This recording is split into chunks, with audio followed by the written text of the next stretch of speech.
O especialista está comigo ao vivo para a gente poder conversar. Eu vou conversar com o Rafael Fontes.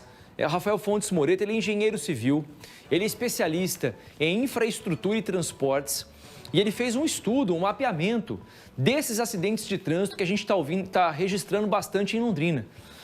Rafael, boa tarde, você está me ouvindo, meu querido? Boa tarde, Gustavo. Tô escutando. Rafael, eu queria te perguntar o seguinte: moto é sinônimo de perigo ou depende muito da condução do piloto, da atuação do motorista? Uma boa tarde. Boa tarde. É como tu falaste, depende da atuação do motorista ou do condutor, né? Infelizmente, a maioria dos acidentes com vítimas, né, isso inclui com vítimas com morte ou com feridos, né, ou com alguma sequela, corresponde a 70%, né, com envolvimento de motociclista, de moto, né, teoricamente. Então, a gente vê que depois da pandemia, a gente teve um incremento maior na frota de motos, que entre 2012 e 2022 aumentou em torno de 22% a frota de motos na cidade de Londrina, né? Se a gente for pegar no universo de todo o trânsito de carros emplacados, de todos os meios de transporte emplacados em Londrina, a gente chega a 430 mil, né, aproximadamente, segundo o IBGE, fez essa contagem no ano passado. A gente vê que corresponde ao número de motocicletas e motonetas a mais ou menos 25%, só que corresponde a 70% dos acidentes, né? E eu atribuo isso, né, como eu estava observando também, vários acidentes aí que a gente percebe, né, faz essa coleta de informações, que dirigir na cidade é uma coisa, dirigir em estrada é completamente diferente, né?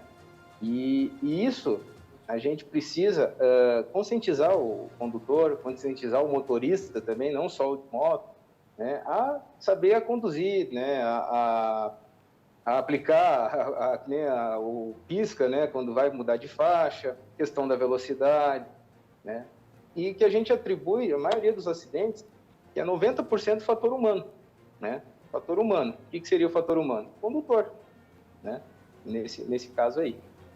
Então, esse dado é impressionante, Rafael. 90% dos acidentes tem como fator a própria condução dos motoristas. Ou seja, não é que a moto é perigosa, é que a condução dos motoristas acaba favorecendo esse número de acidentes. E o fato de nós termos mais motos nas ruas, como você falou, um incremento muito grande na frota de motos, ou seja, se nós não tivermos aí uma consciência dos motoristas, campanhas aí feitas pela CMTU, pela polícia, a tendência é de que o número de acidentes cresça cada vez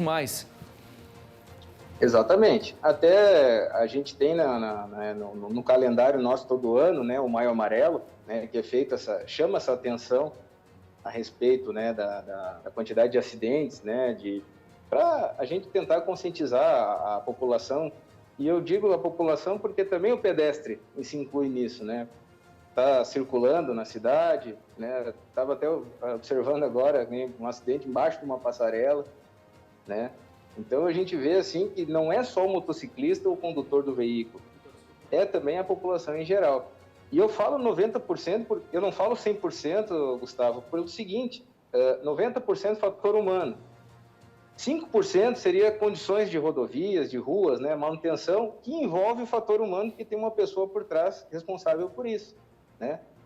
E 5% seria das condições dos veículos, né?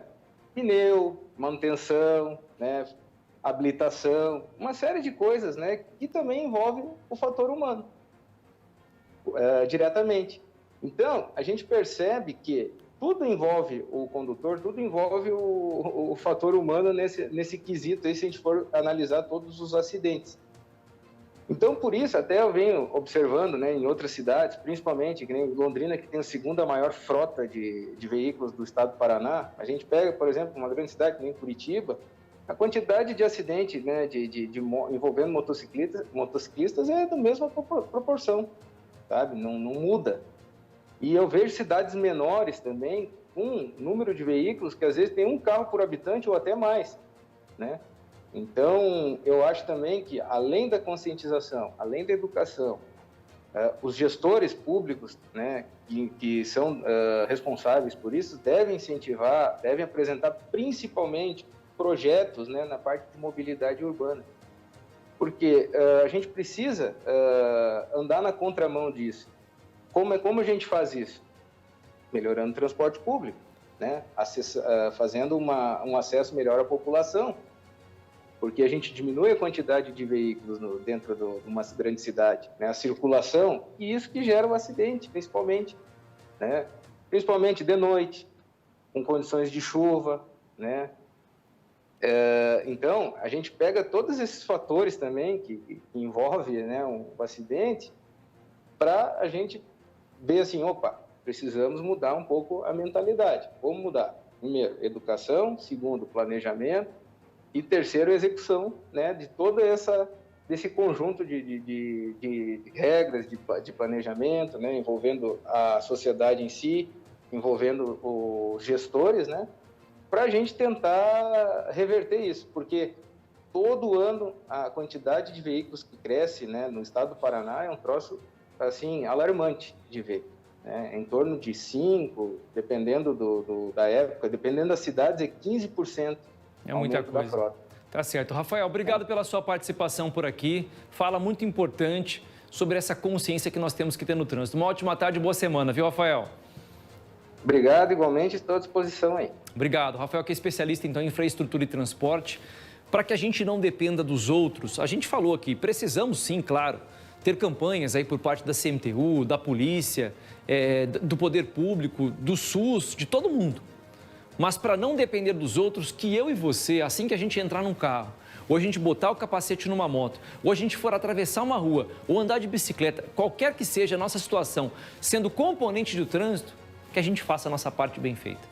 Então, assim, vamos deixar o celular de lado, não é para fechar o semáforo você ficar pegando o celular na mão, não é para você ficar ouvindo música atravessando a rua a pé, porque você pode não escutar uma buzina de um carro e pode ser atropelado. Não é para ser atropelado debaixo de uma passarela de pedestres. Não é para cavar buraco como está sendo ali. O povo está cavando um espaço para poder passar. Na pista, cara, você não tem a passarela em cima. Não é 500 metros, não é 1 quilômetro. É em cima da pessoa. E o cara acaba morrendo atropelado. Então, assim, vamos parar de terceirizar os problemas e muitas vezes vamos chamar a responsabilidade para a gente, do que a gente cabe, do que a gente pode fazer para poder minimizar essas tragédias no trânsito.